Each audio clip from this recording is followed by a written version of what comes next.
1인분 신앙이라는 제목으로 하나님의 말씀 함께 나누겠습니다. 여러분은 1인분 하면 무슨 생각이 떠오르십니까? 1인분은 손님이 식당에서 음식을 시킬 때나 또 전화로 음식을 주문할 때 말하는 최소 기준을 뜻합니다. 과거엔 중국집에서 전화를 해서 주문할 때 절대 시켜서는 안 되는 인분이 있죠. 1인분. 짜장면 짬뽕 1인분 절대 시키면 안 되었습니다. 이처럼 1인분은 식당과 관련된 단어입니다. 그런데 지금 청년들이 사용하는 1인분이라는 단어는 주로 이 게임에서 쓰는 용어입니다. 6명의 친구들이 PC방에 가서 축구 게임을 하는데 3대3 게임을 했습니다. 그때 너 1인분이라도 해야 돼? 끝나고 너 몇 인분 했어? 이렇게 말한다고 합니다. 그러니까 너 1인분 했어? 라는 이 말은 지금 너의 몫을 감당하고 있어? 지금 너의 역할을 잘하고 있어? 이런 뜻인 것입니다. 그런데 이 1인분이라는 이 단어가 지금은 우리 직장에도 쓰이고 있다고 합니다. 이것도 청년들이 쓰는 말인데요. 더도 말고 덜도 말고 딱 1인분만 하자, 그런 뜻입니다. 지금 청년 세대들은 자신에게 할당된 업무 위에는 하려고 하지 않고 퇴근 시간이 되면 칼같이 퇴근하려고 한다고 합니다. 또 자꾸 1인분 이상의 일을 요구하면 퇴사도 쉽게 한다고 해요. 이처럼 청년들이 직장에서 일을 할 때의 태도를 1인분이라고 이야기를 합니다.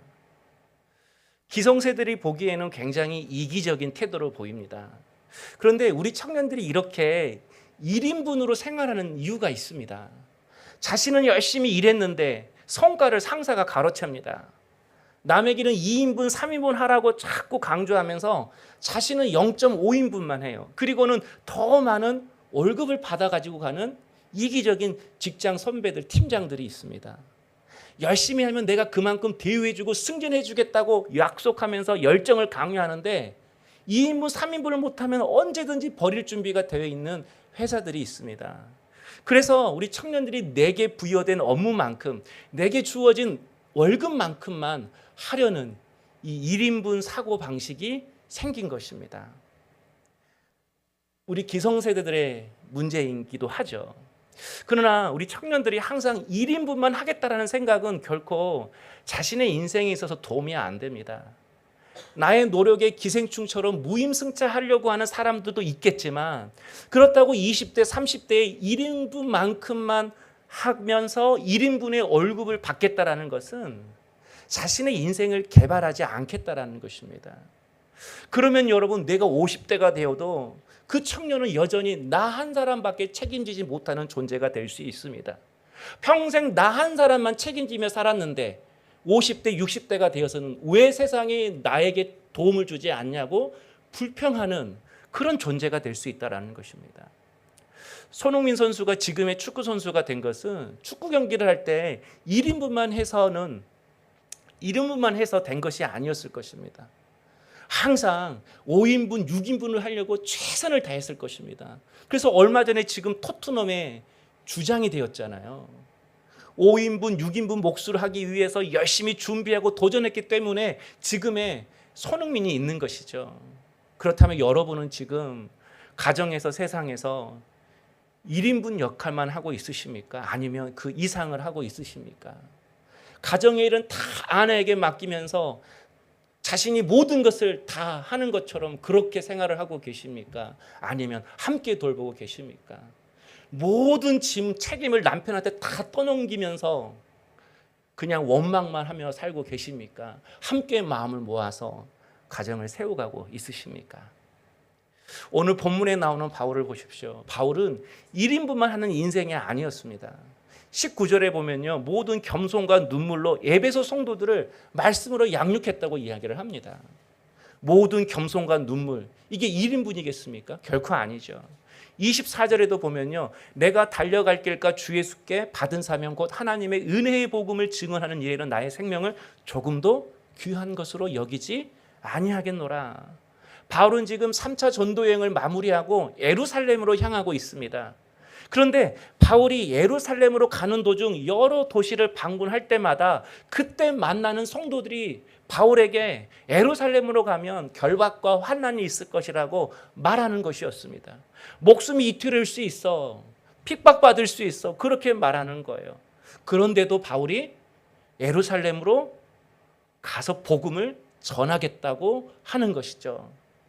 2인분, 3인분 하는 것도 굉장한데 뭐라고 하죠? 내가 예루살렘에 가서 복음을 전할 때 나의 생명을 아끼지 않겠다라고 이야기를 합니다. 그래서 지금 노쇠한 바울이 600km나 떨어진 그 예루살렘을 향하여 걸어가고 있는 것이죠. 사랑하는 성도 여러분, 우리 인생의 클라이막스는 내 생명보다 귀한 것을 발견할 때입니다. 우리 인생의 진정한 클라이막스는 내 생명을 바쳐도 조금 더 아깝지 않은 그 일을 발견할 때입니다. 바울은 자신의 목숨을 바쳐도 아깝지 않은 일을 발견했습니다. 바로 그 일은 하나님의 은혜의 복음을 증언하는 일이었습니다. 복음이신 예수 그리스도를 증언하는 일이었습니다. 저는 여러분도 자신의 생명을 바쳐도 아깝지 않은 그런 인생의 큰 일을 발견할 수 있기를 원합니다. 하나님의 큰 꿈을 꿀 수 있기를 원합니다. 그리고 그 일이 은혜의 복음을 증언하는 일이 될 수 있기를 주의 이름으로 축복합니다. 이 말은 우리가 다 직장을 버리고 바울처럼 복음을 전하라는 말이 아닙니다.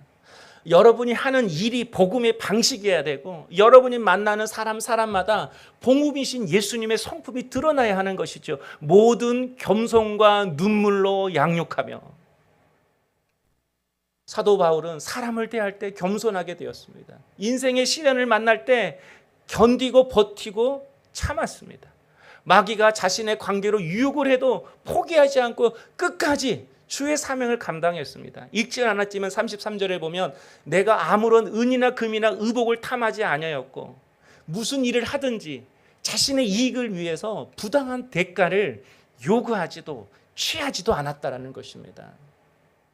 그런데 가장 안타까운 것은 우리 그리스도인들이 때로는 가장 세상을 좋아합니다. 또 때로는 그 세상을 가장 두려워합니다.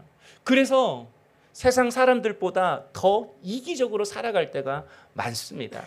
여러분 23절을 보면요, 성도들이 바울더러 예루살렘에 가지 말라고 합니다. 거기 가면 핍박이 있어. 거기 가면 손해야. 거기 가면 위태로울 수 있어. 무슨 뜻이죠? 자신만을 위해 살라는 것입니다. 너 1인분만 해도 충분해. 1인분 인생을 살라고 말하는 것이죠.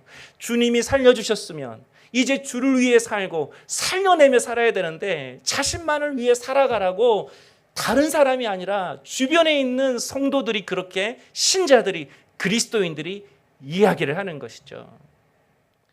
얼마 전 TV에서 아파트 주차장이 무너져서 난리가 났습니다. 하중을 떠받치고 있는 기둥에 철근을 빼먹은 거죠. 그래서 LH 아파트 모두를 전수조사했습니다. 15개 단지를 조사했는데 15개 단지 모두 다 몇 개씩 철근을 그 기둥에서 누락을 했습니다. 그래서 그 아파트를 우리가 뭐라고 말하죠? 순살 아파트. 좀 과장된 표현이죠. 그만큼 불안하다라는 겁니다. 그래서 제가 우리 교회 집사님께 물어봤어요. 철근 몇 개 뺀다고 건물이 무너지나요? 그랬더니 집사님이 자세히 설명해 주는 거예요. 알다시피 그 건물의 구조가 무량판 구조라고 합니다. 무량판 구조는 하중을 떠받치는 대들보 없애는 대신에 철근을 더 기둥에 보강해서 그 대들보 역할을 하는 거예요. 우리 가운데 대들보 있잖아요. 이 대들보가 지금 위에 하중을 받치고 있기 때문에 안전하는 거예요. 근데 이 대들보를 없애요. 대신에 옆에 있는 저 기둥을 더 강하게 하는 거죠. 철근을 더 넣는 거죠. 그래서 원래는 20개 들어가야 되는데 대들보가 있으면 이걸 없애면 30개 정도는 들어가야 한다라는 거예요. 그런데 이 30개를 이렇게 넣으려도 보면요, 넣고는 싶은데 촘촘히 넣어야 되니까 힘들대요. 손을 집어넣기가 힘들대요. 넣어서 철근으로 묶는 것이. 그래서 때로는 안 하고 누가 보면 하고, 쉽게 말하면 대충 한다라는 거예요. 그래서 이게 설계의 문제냐 시공의 문제냐 서로 싸웠잖아요. 어떤 사람은 그러더라고요. 외국인 노동자가 그렇게 해서 그렇게 됐다고. 아니잖아요. 알고 보니까 설계도 잘못하고 시공도 잘못한 거예요. 설계사는 20개 철근을 넣어야 한다고 설계를 해야 되는데 15개로 설계를 했어요. 그걸 보고 시공한 사람은 15개 보고 하면 되는데 거기서 5개를 또 뺐어요. 그러니까 20개 넣어야 될 것이 20개 들어가고 이렇게 된 거죠. 총체적인 부실이죠.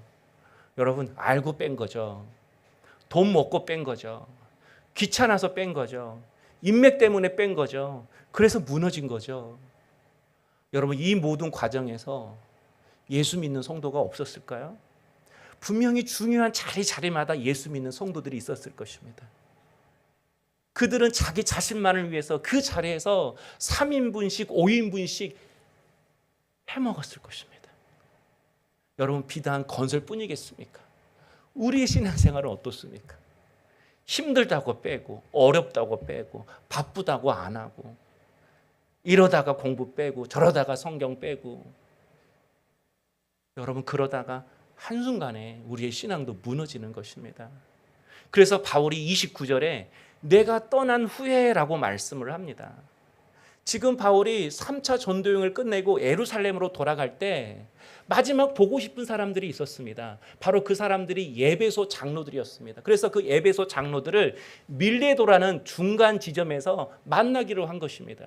여기서 에베소 장로들이란 이 말은 장로의 직분을 가진 사람이 아니라 바울이 직접 복음을 전하고 세례를 주고 말씀으로 양육해서 세워진 그 에베소 교회의 경건한 어른들을 말합니다. 그들에게 바울이 지금 유언과 같은 마지막 당부를 하고 있는 것이죠. 내가 다시는 너희들의 얼굴을 볼 수 없다라는 것을 안다 라고 하면서 이야기를 하죠. 여러분, 마지막 순간이라면 무슨 말 해야 되죠? 덕담을 해야 하지 않겠습니까? 내가 예루살렘에 가서 순교했다는 소식을 듣더라도 우리 여전히 이 땅에서 복음으로 살다가 하늘나라에서 만나자. 이게 여러분 상식이지 않습니까? 그런데 30절에 이렇게 이야기해요.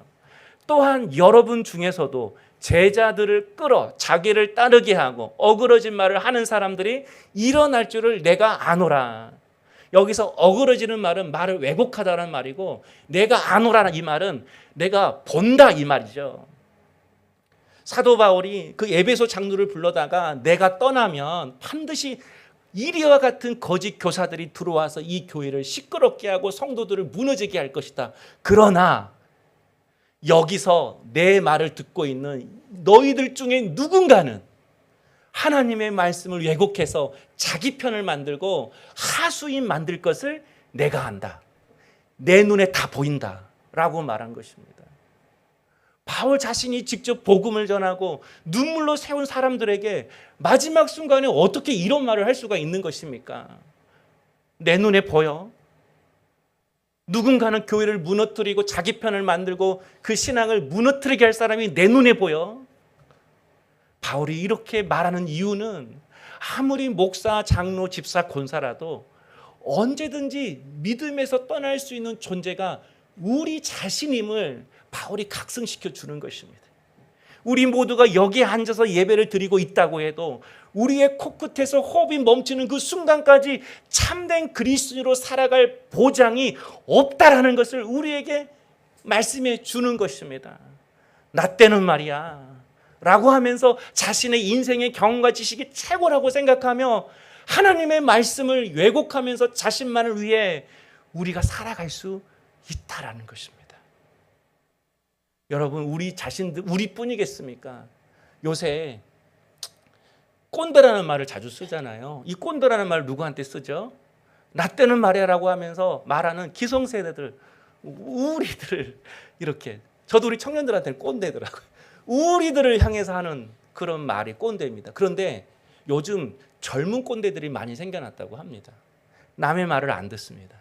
자신만이 합리적이라고 생각합니다. 그런데 그 젊은 청년들이 가장 중요한 것이 서열이래요. 서열. 자신에게는 잘해주길 바라는데 상대방에게는, 후배에게는 자기 기분대로 말합니다. 서열대로 행동합니다. 오직 자신이 젊다는 이유 하나만으로 난 꼰대 아니야. 그래서 요새 새로 생긴 신조어가 젊은 꼰대라고 해요. 여러분, 우리 교회도 마찬가지입니다. 언제든지 세상에 귀를 기울이지 않고 우리만을 위해 존재하는 꼰대 같은 교회가 될 수 있습니다. 유명한 건축가 유현진 씨가 이런 말을 했어요. 나는 1인분만 해야겠다라고 하는 사람들만 모인 회사는 원래 회사가 후지기 때문에 그런 사람들만 모인다고 합니다. 좋은 회사는 절대 그럴 수가 없대요. 서로를 존중하고 서로를 이해하면서 함께 2인분, 3인 몫을 감당하면서 프로젝트를 만들어 간다라는 거예요. 여러분, 우리 교회는 좋은 교회입니까? 후진 교회입니까? 우리만을 위한 교회입니까? 아니면 세상의 몫을 감당하려고 하는 교회입니까? 1년 전에 강주에서 2명의 청년이 자살을 했습니다. 둘 다 보육원 출신의 청년들이었습니다. 부모 없이 보육원에 자라는 아이들은 성인이 되면 법적으로 그 보육원에서 퇴소를 해야 합니다. 보육원에서 퇴소할 때 그들의 손에 쥐어주는 돈이 700만 원이라고 해요. 이제 진정 고아의 삶이 시작되는 것이죠. 그런데 한 청년은 돈이 없어서 떨어져서 자살을 했고, 한 청년은 외로워서 건물에서 투신했습니다. 거대한 세상 속에서 홀로 서기가 너무 힘들었던 것이죠. 성도 여러분, 평생 무관심 속에 살다가 갑자기 세상에 나온 아이들에게 너 잘 살아야 돼, 그것을 기대한다는 것은 거의 불가능한 일입니다. 누군가는 그들 뒤에서 그들을 위해 계속해서 격려해주고 응원해주고 지지해주는 사람들이 필요합니다. 저는 우리 교회가, 우리 청년들이 그런 일들을 했으면 좋겠습니다. 하나님이 은혜 주셔서 그런 자리에 우리의 발걸음이 연결될 수 있도록 하나님이 우리에게 그런 은혜를 주셨으면 좋겠고, 우리 교회, 우리 청년들이 그런 일들을 찾았으면 좋겠습니다. 예전에 저 청년부 사역할 때 광양에서 할 때 순천에 그런 보육원이 있었거든요. 그래서 매월 마지막 때쯤에 우리 청년들하고 그 보육원 가서 하루 종일 놀아줬습니다. 자전거 타고 놀아주고. 근데 그게 쉽지 않더라고요. 한 달에 한 번인데.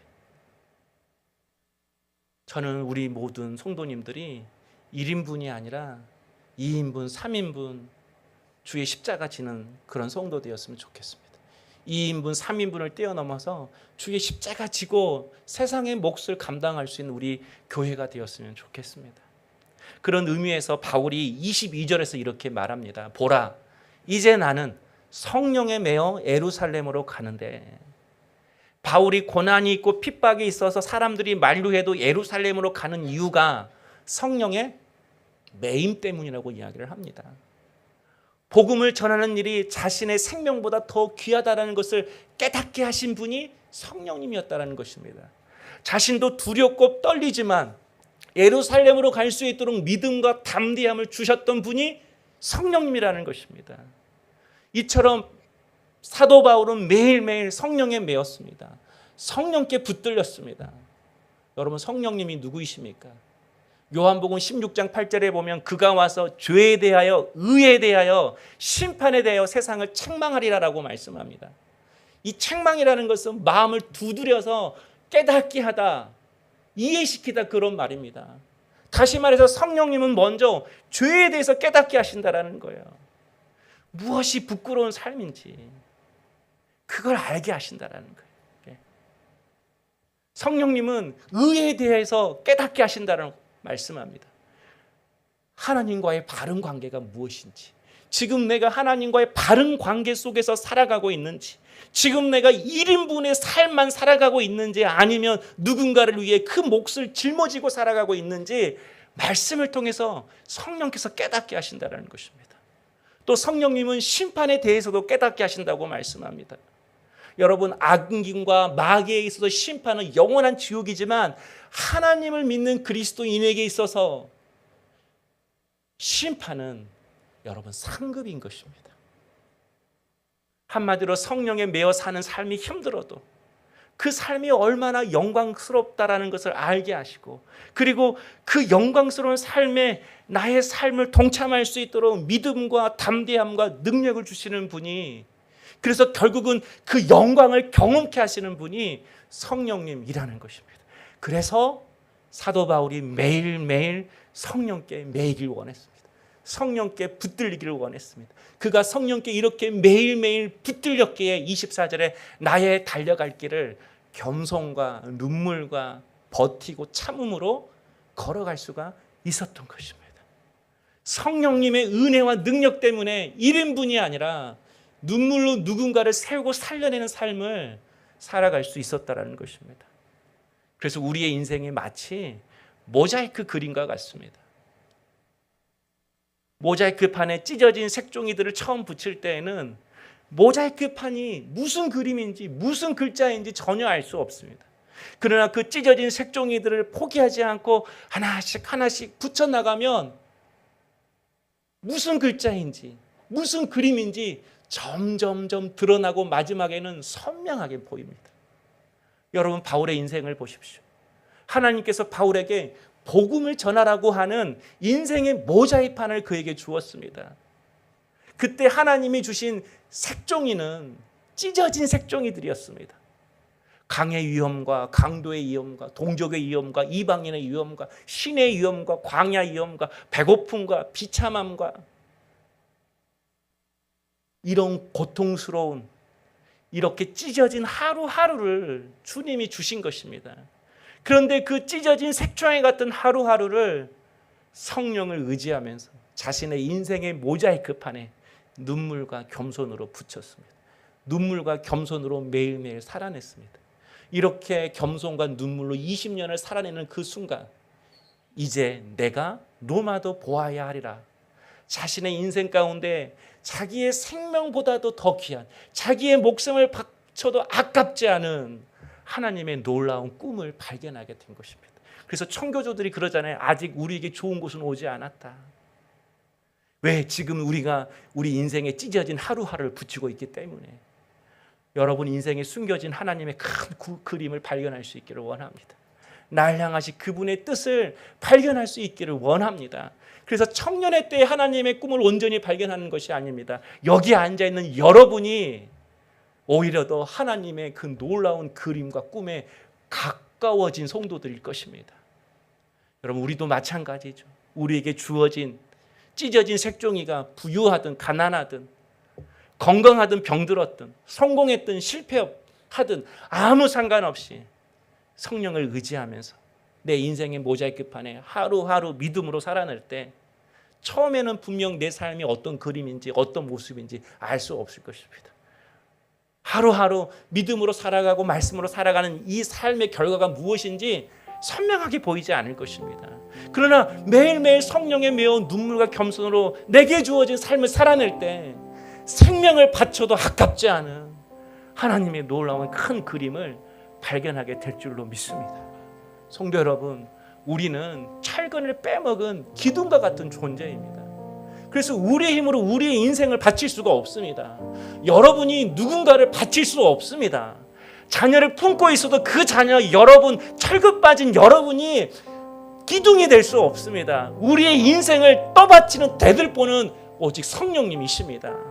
성령께서 우리의 인생을 붙들어야만이 우리가 견뎌낼 수 있는 것입니다. 그러므로 1인분의 인생이 아니라 믿음으로 살아내고 살려내는 견고한 인생이 되기 위해서는 우리가 바울처럼 성령님께 철저하게 매여야 합니다. 성령의 인도하심 따라 살아가야 합니다.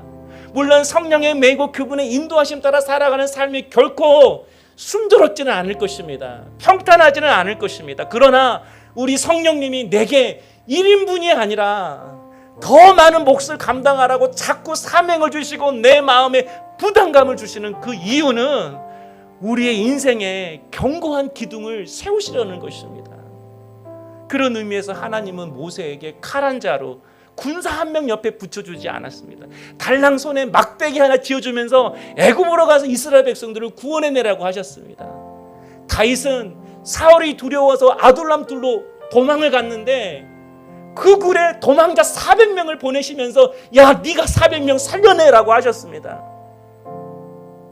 그런데 그들은 모두 그 명령에 순종했습니다. 그 명령에 순종하다가 다 고생의 떡과 물을 마셨습니다. 이처럼 하나님께서는 당신의 사랑하는 자녀들이 붉은 카펫이 깔려있는 평탄한 길로 불러내신 적이 없습니다. 하나님께서 당신의 사랑하는 자녀들 불러내신 길은 언제나 광야였고 사막이었고 불뱀이 있고 온갖 실험과 도전이 도사리는 길이었습니다. 그러나 하나님은 그 광야에서 길을 내셨습니다. 그 사막에서 물을 내셨습니다. 그리고 우리를 통하여 살아내게 하시고 우리를 통하여 살려내는 존재가 되게 하셨습니다. 그러므로 사랑하는 성도 여러분, 큰 운동장에 아무리 화려하고 아름다운 조화가 가득가득해도 꿀벌은 운동장 귀퉁이에 있는 작고 초라한 그 들꽃으로 날아갑니다. 이유는 거기에 생명이 있기 때문에 그렇습니다. 화려해도 생명이 없는 인생, 죽음인 것입니다. 내가 초라하고 볼품이 없어도 예수 생명 품고 살아가는 그 인생에 하나님께서 은혜를 주시고 그 인생을 키워가실 것입니다. 그러면 우리 모두 주님이 주신 생명으로 잘 살아내십시다. 우리 모두 성령님을 의지하며 찢어진 하루하루를 내 인생의 모자기판에 성실하게 붙이십시다. 한 주간 동안 지치고 무너지고 낙심된 마음으로 여기 왔다 할지라도 이제 또 한 주간 살아갈 터인데 우리 그 한 주간 다시 한번 성령님 의지하며 하루하루를 살아내십시다. 그래서 내 목숨을 걸어도 아깝지 않은 사명을 발견하십시다. 나 자신만을 위한 인생이 아니라 우리 주님이 주신 그 십자가 지며 살아가십시다. 그래서 하나님께서 부르시는 우리 각자의 광야와 사막으로 기꺼이 달려가십시다. 그러나 그 광야의 사막에서 길을 내시고 물을 내시는 그 하나님의 놀라운 영광과 기쁨을 맛보며 우리 함께 그 길을 걸어가십시다. 우리 함께 기도하길 원합니다.